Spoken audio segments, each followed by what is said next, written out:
أعوذ بالله من الشيطان الرجيم. بسم الله الرحمن الرحيم. الحمد لله الذي فرض علينا الصيام ولولا أن فرض الله لنا علينا لما أتيناه، والصلاة والسلام على سيدنا محمد صلى الله عليه وسلم وعلى آله وأصحابه ومن تبعهم بإحسان إلى يوم الدين. Assalamu alaikum wa rahmatullahi ta'ala wa barakatuh. Namshukuru Mwenyezi Mungu ambaye ametuafikisha tena tumekutana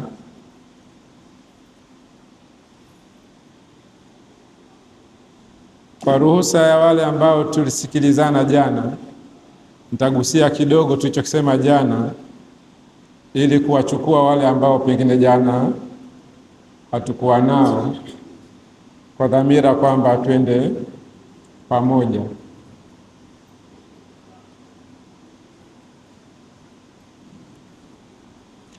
Mada yetu inazungumzia swaumu, mwongozo wa Allah kwa manufaa ya mwili na akili. Kwa muhtasari, jana tukazungumza kuhusu ufahamu. Tukasema heshima ya mtu ni kitu cha thamani kubwa na kinahitaji kulindwa, lakini pia heshima ya mtu inaweza ikaporomoshwa na mtu mwenyewe. Sababu ni moja tu, ni ufahamu. Mtu akiwa na ufahamu mbaya hatoelewa makusudio alichokiona au alichoambiwa au alichosikia, na matokeo yake atasema maneno au atafanya vitendo ambavyo vitaporomosha nini? Thamani yake. Na mtu akiwa na uelewa mzuri atapata maana halisi ya kilichosemwa au kilichokusudiwa, na baada ya kufanya hivyo hatosema maneno yatakayoporomosha thamani yake au kufanya vitendo vitakavyoporomosha thamani yake. Kilichombeba eneo hilo ni ufahamu mzuri tu. Tukasema yapo mambo ambayo yanasaidia mtu awe na ufahamu au uelewa mzuri. La kwanza tukasema ukaribu. Mtu akiwa karibu na mtu atamfahamu vizuri au atamuelewa vizuri, na atajua kwamba hili alilofanya ni bahati mbaya tu, huyu hayuko hivi. Hilo moja. Lakini pili, tabia ya kimaumbile, mtu hupokea maelekezo au marekebisho kutoka kwa mtu wa karibu wake, na anapoyapokea anayapokea kwenye maana halisi au makusudio halisi. Lakini jambo jingine tukasema umakini. Umakini ni hali ya kutokushughulishwa na kitu kingine wakati unapotazama au unaposikia. Kwa kuwa na umakini utapata maana halisi iliyofanyaje, iliyokusudiwa.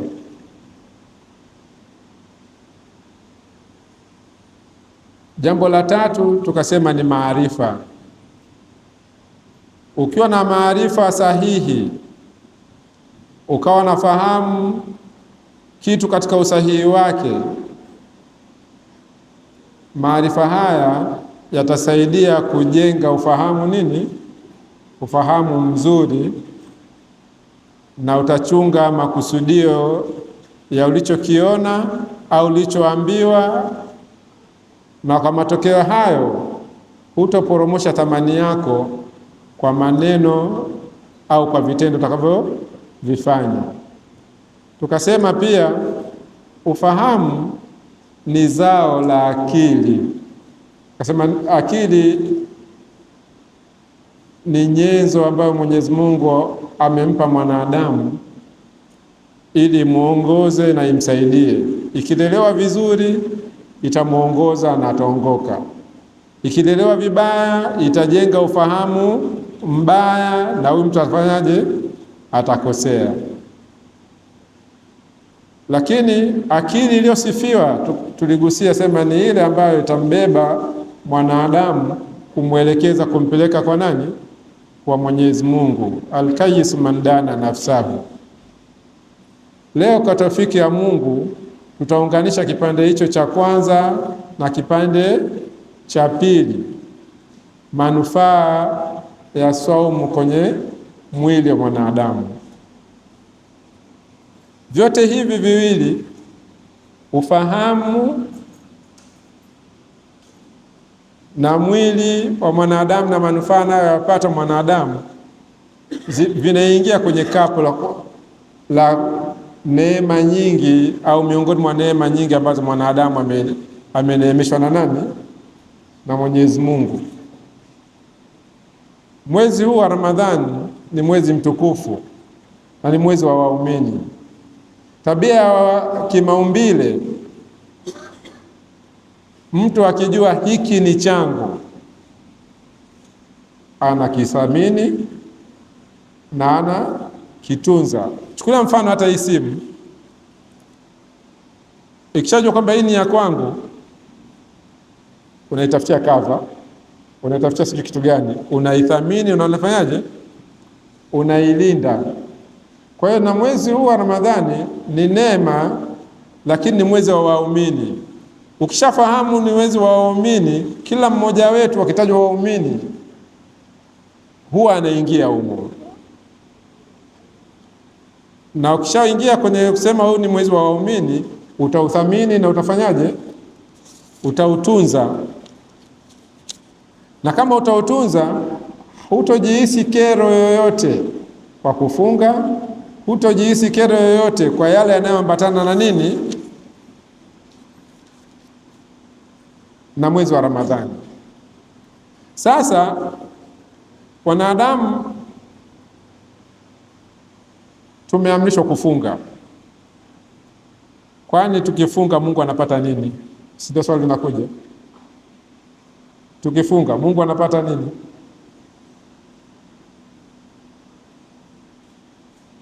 Hapati kitu. Manufaa yanaturudia sisi wenyewe, kama ambavyo pia Mungu anasema kulu washrabu, kuleni na kunyweni. Tukila na kunywa Mungu anapata nini?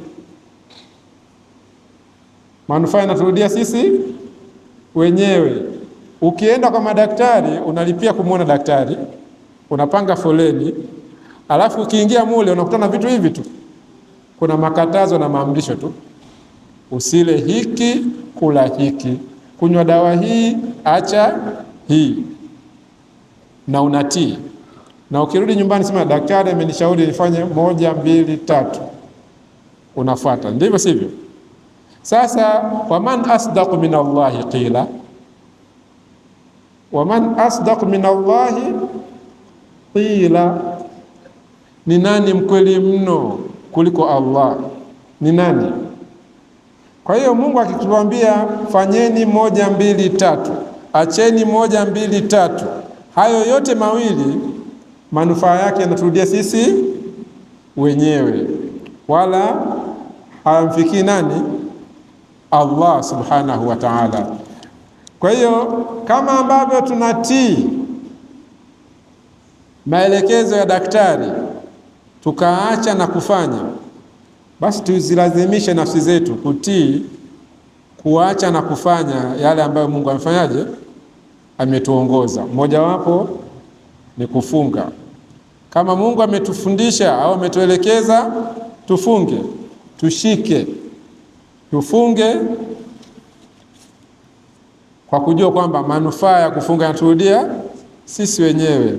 Mungu anasema baada audhu billahi minash shaitani rrajim, ya ayyuhalladhina amanu istajibu lillahi walirrasul idha da'akum lima yuhyikum, enyi mlioamini itikieni mno kumwitikia Mungu na mtume pindi Mwenyezi Mungu na mtume wake wanapokulinganieni au wanapokuiteni kuyaendea yale ambayo yatakupeni uhai mzuri duniani na wapi na akhera. Kwa kufanya hivyo utapata faida yanayopatikana ndani ya kufunga, utapata faida kwa yale yanayopatikana ndani ya maelezo au maelekezo ya nani? Ya Allah subhanahu wa ta'ala. Sasa mwili huu una mahitaji mengi sana. Mojawapo hata kupumzika ni kati ya mahitaji ya nini? Ya mwili. Wewe lazimisha kufanya shughuli zako pasina kupumzika, itafika sehemu mwili unasema hapana bwana, mimi sikuumwa hivyo, mimi nimeumbwa kufanyaje? Kupumzika. Utasema leo mbona nasikia mwili unaniuma, leo mbona nasikia homa, leo nasikia hiki. Ni salamu za mwili kukwambia nini? Bwana, mimi sikuumbwa kupelekeshwa hivyo unavyonipelekesha, nimeumbwa kufanyaje? Kupumzika. Kwa hiyo huku kufunga kuna manufaa mengi sana ndani ya mwili wa mwanadamu, na moja ya manufaa ni mapumziko. Moja ya manufaa ni mapumziko. Mapumziko hayo yatazalisha nguvu mpya ya mwili katika utendaji, nguvu mpya ya mwili katika kupambana na yale ambayo yangeushambulia nini? Mwili. Miongoni mwa faida za funga kwenye mwili wa mwanadamu tutataja kwa ujumla kwa kuchunga wakati. Tazama mfumo wa chakula. Mfumo wa chakula kwa haraka tunazungumzia kutoka mdomoni, koo, utumbo, mfuko wa chakula wenyewe na matumbo. Nikisema hivyo tunaelewana. Huu ndio mfumo wa nini? Wa chakula. Sasa miongoni mwa manufaa yanayopatikana kwa kufunga, ule ukuta wa utumbo ule huwa unapumzika, na ukipumzika unajijenga upya, kama ambavyo tukisema huu ukuta umechakaa, hem, tuwekeni zege. Natoa lugha ya picha tuelewane, ili tuweke zege kuimarisha huu ukuta. Tukiimarisha hivyo tunapata mambo kadhaa. Moja, ukuta hautodondoka. Lakini la pili, kile ambacho kingepita kwa urahisi kutoka upande mmoja wa ukuta kwenda upande mwingine kitakuwa kimepata nini? Kizuizi. Nazungumza lugha ya jumla hivi kwa kuchunga hadhira. Kwa hiyo ukuta wa utumbo unapoimarika, mwanadamu anapata manufaa. Ule utumbo, moja ya manufaa atakayoyapata ni kuzuia wadudu wasiingie katika mfumo wa mwili. Lakini manufaa haya yanapatikana kwa kufanyaje? Kwa kufunga. Tazama ini. Kufunga kunalipumzisha ini, na moja ya kazi ya ini ni kutoa sumu wapi? Mwilini. Kwa hiyo mtu anapofunga ni sawa sana kwamba jamani, hiki kiwanda mtu kipumzishe, kimeshasafisha sana nini? Mji. Ini linapokuwa kwenye shughuli zake hizo huwa linajaa, linavimba. Wewe uhisi wala huoni, kwa sababu halivimbi kiasi kile cha wewe kufanyaje? Kuhisi. Kwa sababu ya mshughulisho huo wa kutoa sumu wapi? Mwilini. Unapofunga shughuli hii inapungua. Shughuli hii ikipungua, ini linarudi katika umbile lake la nini? La asili, kwa sababu umepumzika au umelipumzisha. Lakini pia kufunga, tafiti zimeonyesha kunasaidia ini kuzalisha seli zake zingine mpya ili liwe imara zaidi. Na kwa sababu linakuwa imara zaidi, maana yake unalifanya liwe bora zaidi kwa kazi zake siku za usoni. Ni faida ya nini? Ya kufunga. Kufunga kunasaidia ini lipumzike, lisaidie katika kurekebisha sukari ya mwili. Kwa hiyo mtu anayefunga analipumzisha ini, anaupumzisha mwili na anapunguza hatari za yeye kupata ugonjwa nini? Wa sukari. Ni manufaa ya kufunga kwenye ini. Kufunga, ukitazama macho, kufunga kunasaidia. Utafiti, nazungumzia udaktari leo. Kufunga kumethibitika kupunguza uwezekano wa mtu kupata upofu. Kunapumzisha macho na kunasaidia kwenye retina pale pasipate madhara. Naomba nitumie lugha ya jumla jumla, hivyo hivyo nisitumie sayansi tukaanza kuzua maswali mengine. Kwani pale alikuwa anamaanisha nini? Dhamira tufahamu manufaa tunayopata kutoka kwenye kufunga na haya ninayozungumza.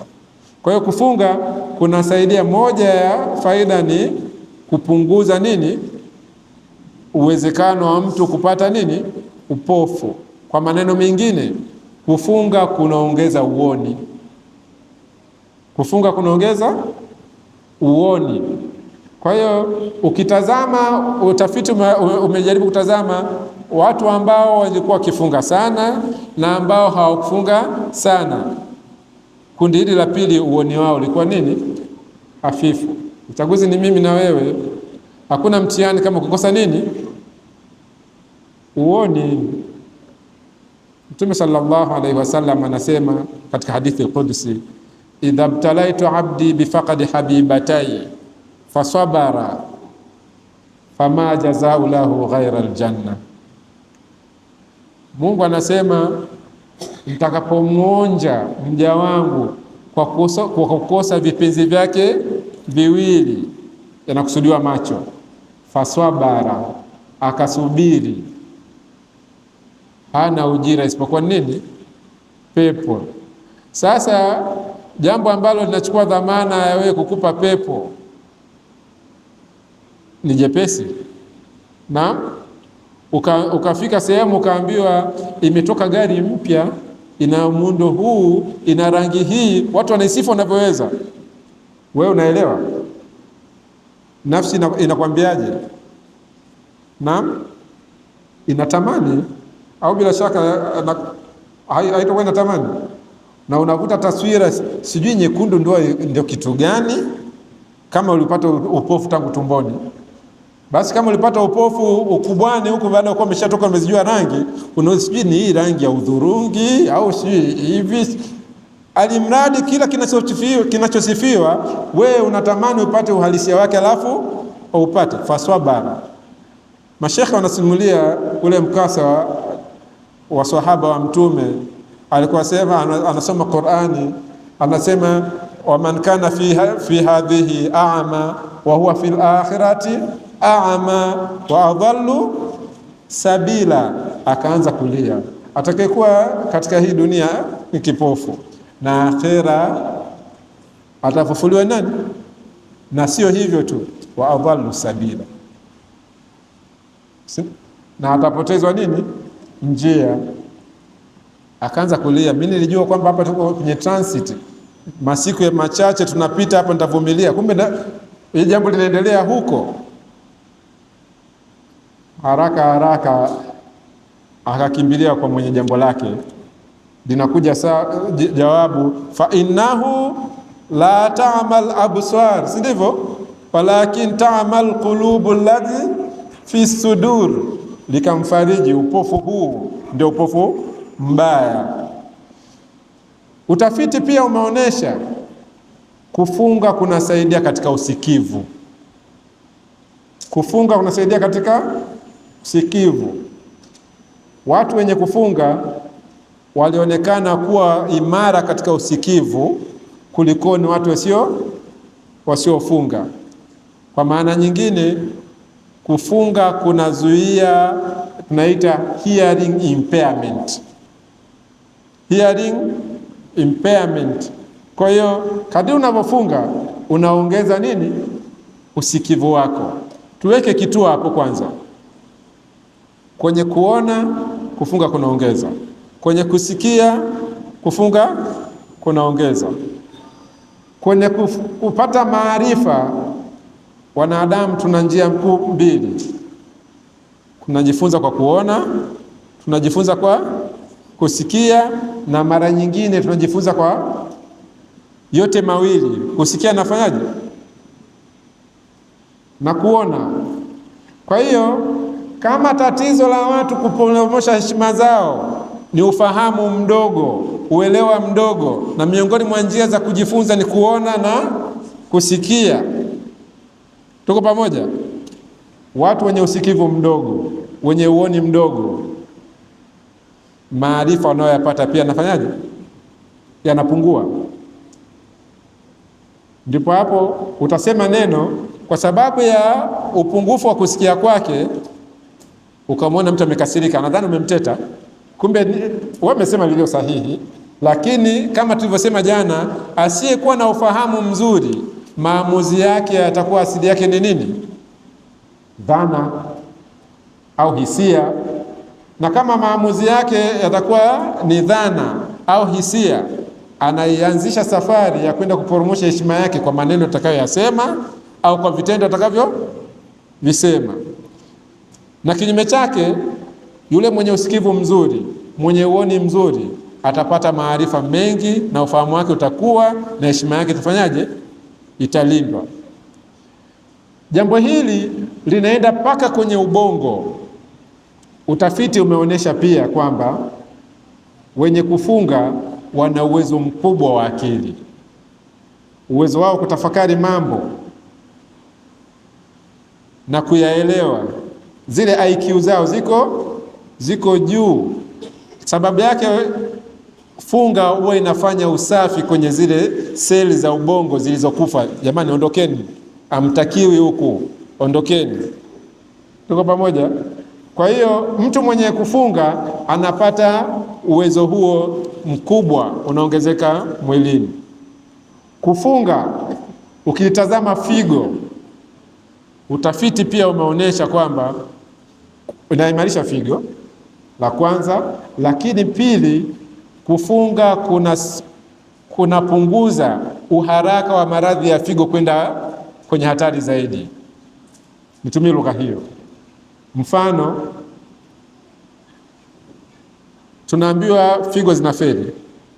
Kidaktari tuna aina mbili za kufeli figo. Kuna aina inazungumzwa acute kidney failure, inazingatiwa muda na kiasi cha athari, au tuseme kwa lugha nyepesi, kufeli kwa figo kwa muda mfupi. Alafu kuna chronic kidney failure, kufeli kwa figo kwa muda mrefu. Nakosa lugha ya moja kwa moja, lakini nadhani ujumbe unafika. Hili kundi la kwanza likimtokea mtu, huwa kuna uwezekano wa kupata matibabu akarudi kwenye hali yake ya kawaida. Acute kidney failure. Kule kwenye chronic kidney failure, hakuna uwezekano wa kumtibu mtu arudi kwenye hali yake ya kawaida. Ndio utaona kila siku anapanga foleni Muhimbili, anaingishwa kwenye mashine, damu ifanyaje? Isafishwe. Au utasikia huyu amepandikizwa figo ya mtu mwingine. Utafiti umeonyesha kufunga kunazuia mtu kutoka kwenye acute kidney failure kwenda kwenye chronic kidney failure. Sisi nimeeleweka, nimetumia kwa lugha ya chini twende kwa pamoja. Kwa hiyo alimradi kila ukitazama funga kwa mtazamo huu, utaona manufaa yanamrudia nani? Mwanadamu. Nimeamua nipite katika mtindo wa kutaja viungo, pengine itakuwa ni namna nyepesi ya kueleweka. Kufunga, ukitazama ngozi, utafiti umeonyesha kwamba funga inaimarisha ngozi. Moja, funga inazuia maradhi ya ngozi, hata saratani. Funga inasaidia ngozi ing'ae. ni utafiti. Waliofunga wana pengine, sijui, pengine ndio maana kuna baadhi ya watu wasema yule ana nuru. Sasa sijui inatokana na hivi au kuna ziada Mungu anaiweka, Allahu a'lam. Moyo, ukiutazama moyo, utafiti pia umeonesha kufunga kuna usaidia moyo. Moja ya vitu vinavyosaidika kwenye moyo, mafuta yanapungua kwenye moyo husika, lakini pia kwenye mishipa ya damu mafuta yanafanyaje? Yanapungua. La mwisho kujitokeza kule, pressure inafanyaje? Inashuka. Tutaje manufaa hili moja kwenye moyo. Kwa hiyo wanaofunga wanachelewa kupata maradhi ya moyo au hawapati kabisa maradhi ya moyo, na kama wakipata hawatawapata katika kiwango cha wale ambao wafanyaje? Hawafungi. Yatazame mapafu. Pia utafiti umeonesha kufunga kunasaidia uimara mapafu, kunasaidia ufanyaji kazi wa mfumo wa hewa ambao mapafu yanahusika, lakini pia kunasaidia kuzuia baadhi ya maradhi ya mfumo wa hewa. Mmoja wapo ni asthma. Funga ina manufaa kwenye pumu. Kwa hiyo kila kuitazama utaona kwamba manufaa haya yanamrudia nani? Mwanadamu kwenye mwili wake. Lakini pia hivi imewahi kupita akilini mwetu au ukishuhudia tukio hili utasema nini? Kwa namna zote mbili. Imewahi kupita akilini mwetu mtu amefunga afu anaenda kuiba? Naam? Umewahi kutafakari hilo jambo? Inawezekana? Haliwezekani. Na likitokea ni miongoni mwa maajabu, itakushughulisha hivi kweli au utajiuliza maswali ya namna hiyo, ndivyo sivyo? Sasa mimi nitauliza swali, kwa nini ulimwengu umejaa kamera?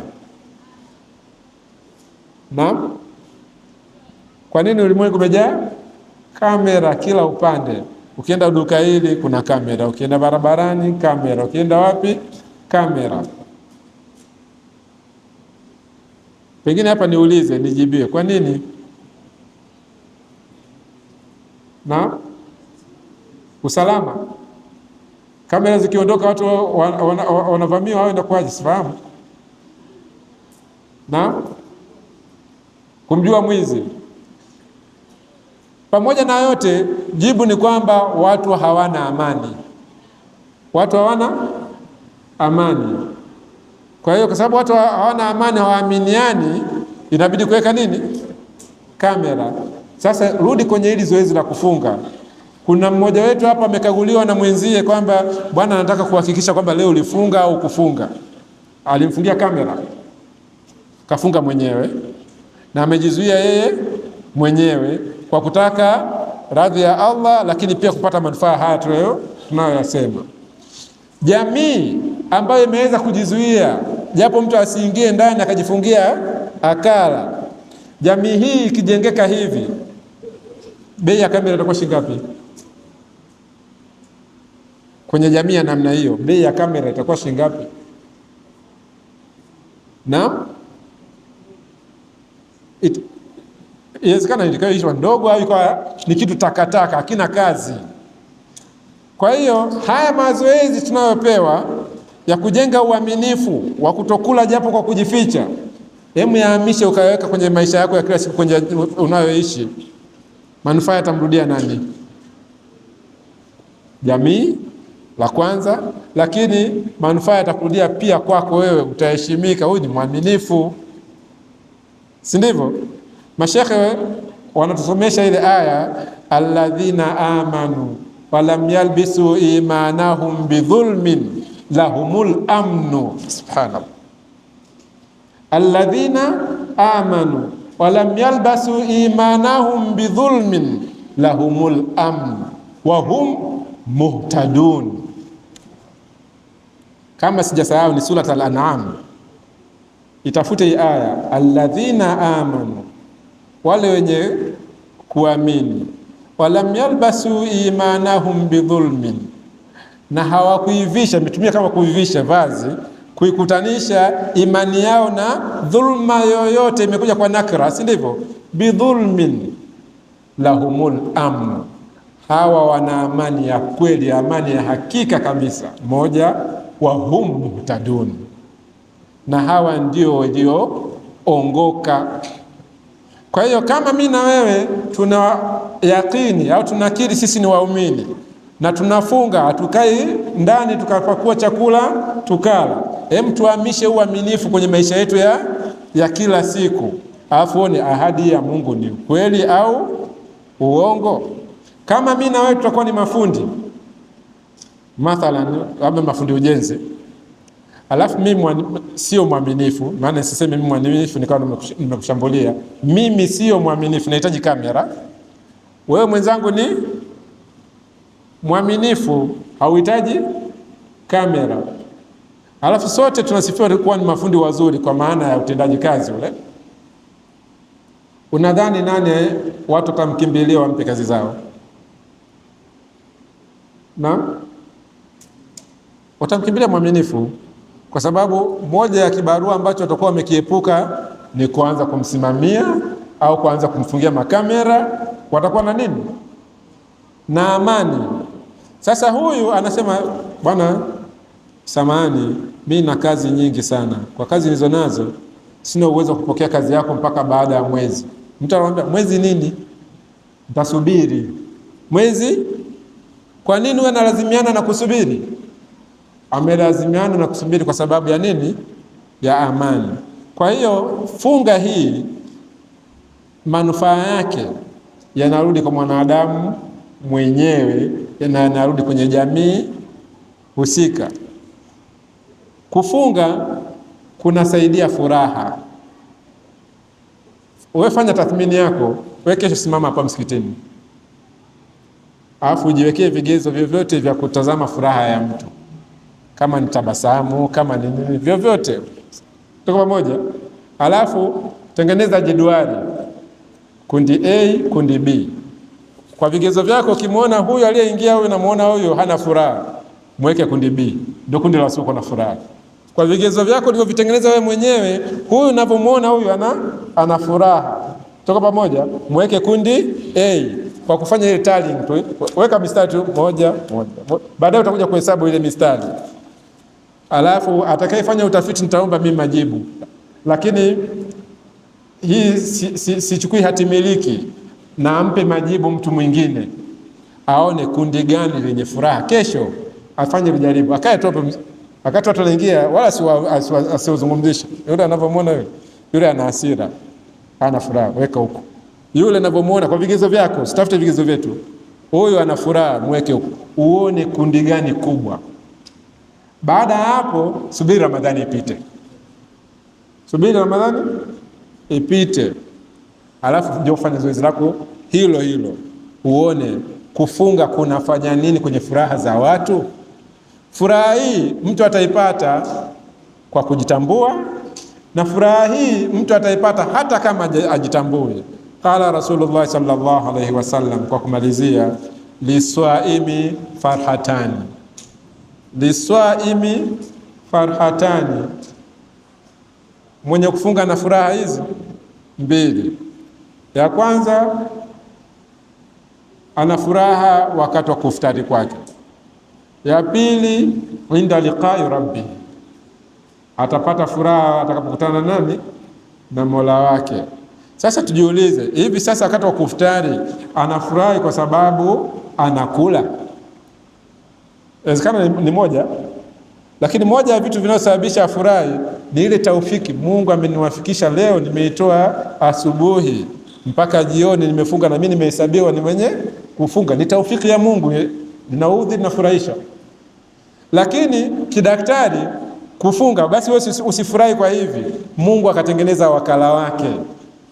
Wewe utake huyo wakala anakuja, usitake huyo wakala anakuja, anaitwa endorphins, anazalishwa kwenye brain kuja kuambia bwana furahi. Utake anakuja, usitake anakuja. Ndio Mungu ametaka hivyo. Mwisho, kwa kumalizia, kufunga kunapunguza kichocheo kinaitwa thyroid hormones zile. Watu ambao wanakuwa na vichocheo vimepanda sana ni watu wenye hasira. Siku moja nikutana na dada mmoja ana hilo tatizo. Sasa amekuja kwenye matibabu. Nikamuuliza, umeolewa? Dhamira yangu nataka nimwahi mumewe, nimwambie unaishi na mtu wa 1 2 3, sio yeye. Nataka niokoe nini? Ndoa. Akaniambia nimeachika miezi 3 iliyopita. Tuko pamoja? Kosa liko wapi hapa? Ukifuatilia mazungumzo yangu, kosa liko wapi? Naam, kwenye ufahamu. Kosa lipo kwenye mimi na wewe. Yawezekana tumeshafyonza sana huko nyumbani, mjinga sana huyu, mjinga sana. Kumbe huzungumzi na yeye, na yapo maradhi kadhaa wa kadhaa, muda hautoshi, ambayo yanawafanya watu wawe na taswira nyingine, alafu wakapata hukumu nyingine kutoka kwa watu wasiokuwa na nini, na ufahamu sahihi. Na kama utakuwa una ufahamu, Qur'ani imetuelekeza fasalu ahla dhikri in kuntum la ta'lamun. Na hawa ahla dhikri, kwa kumalizia, Mtume sallallahu alaihi wasallam akatupa formula nyepesi, jalisul kubaraa wasalu ulamaa. Formula ya kwanza, kaa na wakubwa, jenga tabia kukaa na wakubwa, wameona mengi, wanajua mengi, watakuelekeza. Jenga tabia ya kuuliza wanawazuoni. Njia nyingine Mtume akatuambia kuna aliman, kuwa mjuzi, au mutaaliman, sivyo? Au kuwa mwenye kujifundisha, au mustamian. Basi kama kundi hilo pia kuwa mwenye kusikiliza, au muhibban. Basi kama kwenye mustami pia na wewe umeshindwa, basi kuwa mwenye kupenda. Wala takunil khamisa fatuhlika, na usiwe wa kundi la 5 ukapata nini, maangamizi. Alkamalu lillah wa hadha. Assalamu alaykum wa rahmatullahi ta'ala wa barakatuh.